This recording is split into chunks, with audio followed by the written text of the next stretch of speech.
হতে পারে।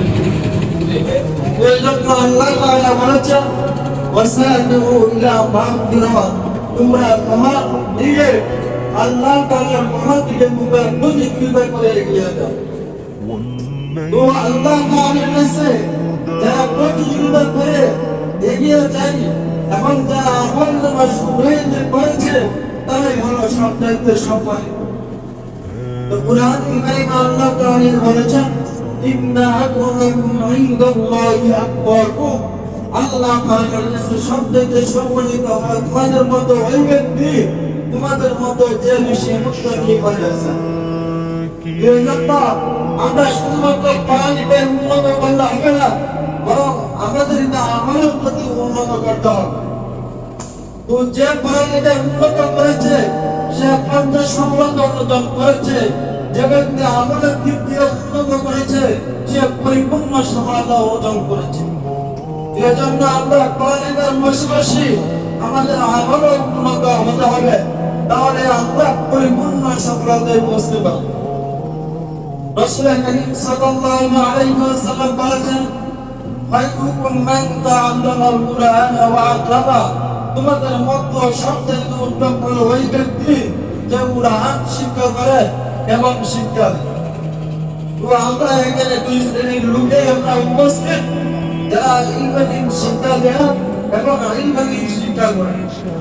কাজেই বুঝা গেল আল্লাহ তাআলার কাছে, ফেরেশতাদের কাছে এবং সমস্ত নবী রাসূলগণের কাছে সবচেয়ে ভালো মানুষ হলো তারাই যারা কোরআন এবং হাদিস শিক্ষা করে, যারা কোরআন এবং হাদিস নিয়ে সর্বদাই ব্যস্ত, তারাই হলো সবচেয়ে উন্নত মানুষ।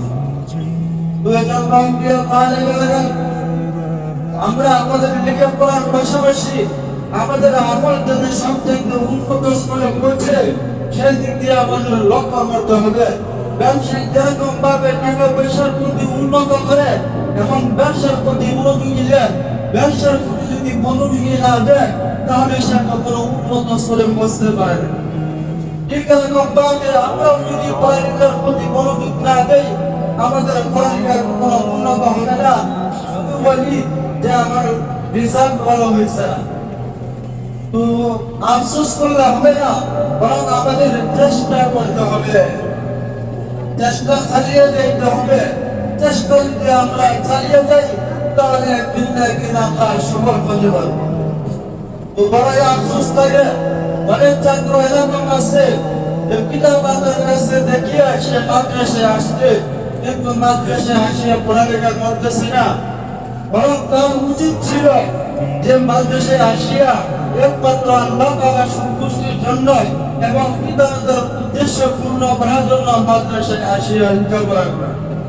যে ছাত্র পিছনে পিতা মাতা অনেক শ্রম জড়াইছে, ঘাম জড়াইছে, ওই ছাত্র যদি লেখাপড়া শেষে সে যদি বাড়িতে গিয়ে নামাজ না পড়ে দাঁড়িয়ে না রাখে এবং সে যদি তার পরিশেষ সফলতা দেখা সেটা যদি শূন্য হয় তাহলে পিতা মাতার যে একটা পরিশ্রম করেছে যে পরিশ্রম, এই পরিশ্রমটা শূন্য হয়ে যায়। এই জন্য আমরা দুইটা দিক দিয়ে লক্ষ্য রাখবো, একটা হলো আমরা লেখাপড়া করবো মন থেকে, আরেকটা হলো পিতা মাতা যে আমাদের জন্য এত কষ্ট করতেছে তাদেরকে আমরা কি উপহার দেব। এই জন্য সম্মানিত ছাত্র এরা, সম্মানিত উস্তাদের মুহতারাম যারা আছে